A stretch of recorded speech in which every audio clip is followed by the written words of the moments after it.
अस्सलामु अलैकुम वरहमतुल्लाहि वबरकातुहू। अल्हम्दुलिल्लाहि वहदह वस्सलातु वस्सलामु अला मन ला नबिय्य बअदह।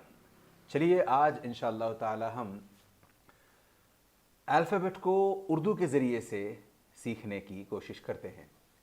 ए कुछ इस तरह लिखा जाता है, बी ये देखें ऐसे, सी, डी,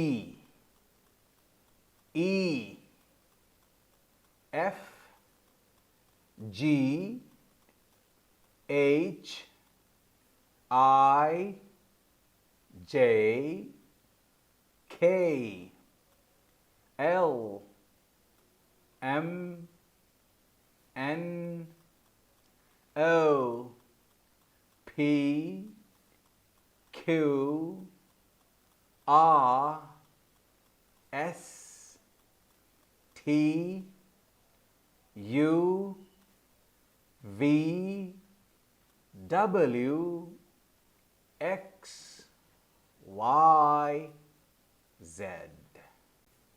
चलिए इंशाअल्लाह दोबारा मिलते हैं। जज़ाकुमुल्लाहु खैरन। अस्सलामु अलैकुम वरहमतुल्लाहि वबरकातुहू।